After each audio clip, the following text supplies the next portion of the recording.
Assalamualaikum warahmatullahi wabarakatuh. Baiklah, saya Anggi Utamia Rahab, mahasiswa Pendidikan Kimia. Di sini saya akan membahas tentang kimia anorganik 2. Nah, dengan materi pembelajaran yaitu unsur zinc, kadmium, dan raksa. Saksikan video pembelajaran selanjutnya.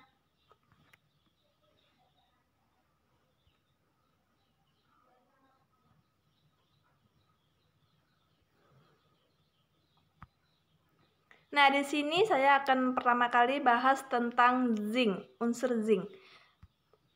Unsur zinc ini atau Zn merupakan salah satu mineral mikro yang dibutuhkan bagi setiap sel di dalam tubuh, bernomor atom 30 dan massa atom relatif 65. Ia merupakan unsur pertama golongan 2B. Nah, bisa kita lihat gambarnya. Nah, selanjutnya karakteristik zinc. Yang pertama yaitu sifat fisik. Logam ini keras dan rapuh pada kebanyakan suhu. Logam ini kembali menjadi rapuh dan dapat dihancurkan menjadi bubuk dengan memukul-mukulnya. Zinc ini atau Zn juga mampu menghantarkan listrik.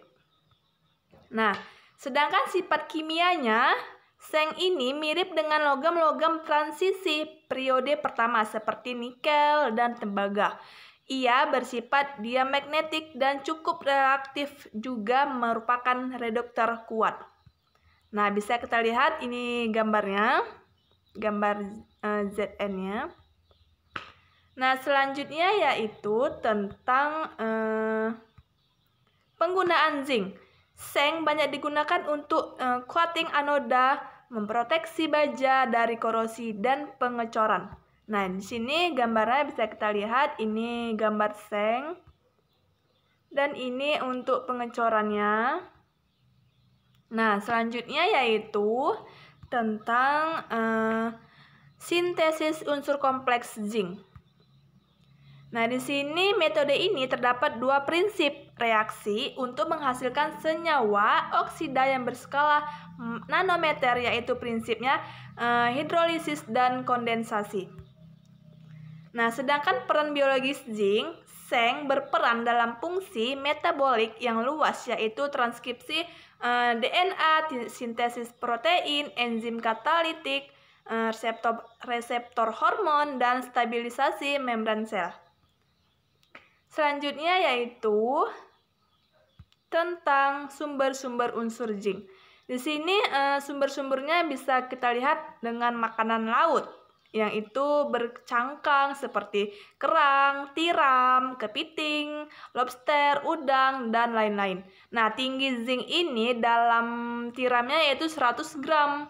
Terdapat 32 mg zinc, setara 291% rata-rata kebutuhan harian tubuh. Nah, sedangkan ekstraksi unsur zinc ini dia melalui proses ekstraksi zinc oksida dari zinc dross menggunakan metode hidrometalurgi sistem terbuka. Nah, di sini bisa kita lihat gambarnya. Nah, selanjutnya yaitu tentang materi kedua, unsur kadmium. Di sini, kadmium ini adalah salah satu unsur kimia dalam tabel periodik yang memiliki lambang CD dan nomor atom 48 dan nomor massa 112. Di sini gambarnya seperti ini. Nah, di sini karakteristik unsur kadmium. Kadmium ini terbakar di udara membentuk kadmium oksida yang amorf dan berwarna coklat. Kristal yang berbentuk dari senyawa ini berwarna merah tua yang berubah warna saat dipanaskan, sama seperti dengan zinc oksida. Nah, sifat fisiknya di sini kadmium adalah sebuah logam bivalen yang lunak, dapat ditempa, elastis, dan berwarna putih kebiruan. Nah, sedangkan isotop di sini Kadmium yang terjadi secara alami terdiri dari 8 isotop, 2 diantaranya bersifat radioaktif dan 3 diantaranya diperkirakan mengalami peluruhan namun kebenarannya belum dikonfirmasikan secara eksperimental. Nah, selanjutnya yaitu tentang penggunaan unsur kadmium. Di sini banyak kegunaan di bidang industri seperti komponen kunci dalam produksi baterai, pigmen, dan proses pelapisan biasanya digunakan pada penyepuhan elektrik. Nah, di sini bisa kita lihat gambarnya. Gambar-gambar pelapisannya, gambar baterainya, dan lain-lain. Nah, di sini bahaya unsur zinc. Kadmium merupakan salah satu karsinogen bagi manusia dan terhubung dengan kanker payudara, ginjal, paru-paru, pankreas, fosfat, dan kandung kemih. Nah, serta berdampak pada reproduksi.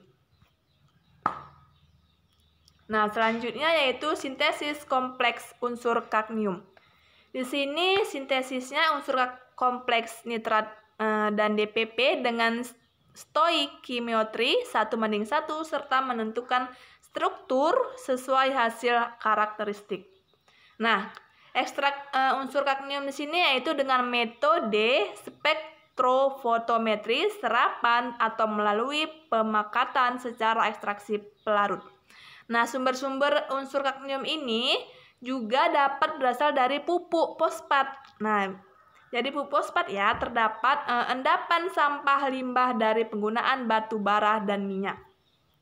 Sedangkan peran biologisnya di sini kadmium telah ditemukan diserap dalam ginjal manusia. Nah, kadmium ini juga dapat digunakan untuk memblokir saluran kalsium dalam neuron ayam. Nah, selanjutnya yaitu tentang unsur raksa. Yang terakhir ya. Unsur raksa ini adalah unsur kimia dalam tabel periodik dengan simbol Hg dan nomor atom 80 dan nomor massa 200 yang terletak pada golongan 2B.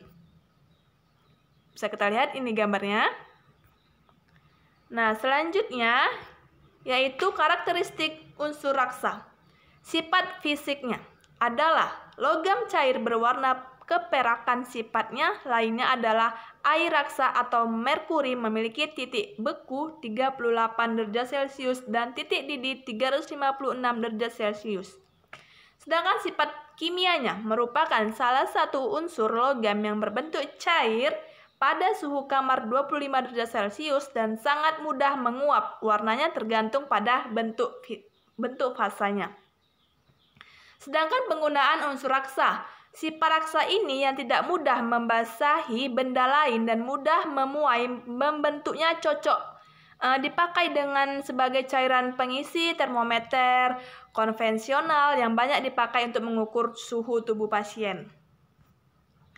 Nah, sedangkan sumber-sumber raksa di sini berada di alam melalui proses alami. Namun, turut menjelajahi udara melalui polusi hasil pembuangan limbah industri.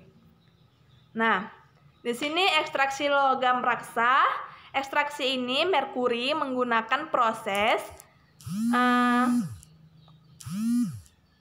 yang dilakukan pada panas tinggi dan pada suhu tinggi 1200 derajat Celcius dengan kehadiran udara. Nah, sedangkan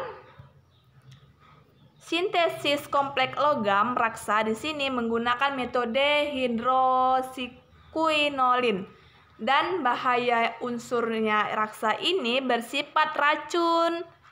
Nah, bersifat racun ya untuk sistem saraf Anda. Dia bersifat racun.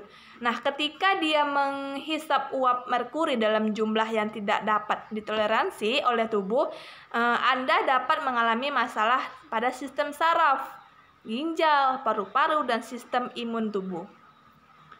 Nah, selanjutnya yaitu tentang sifat toksisitas. Nah, di sini sifat toksisitas kronis berupa gangguan sistem pada raksa ini, pencernaan, sistem saraf atau gingivitis.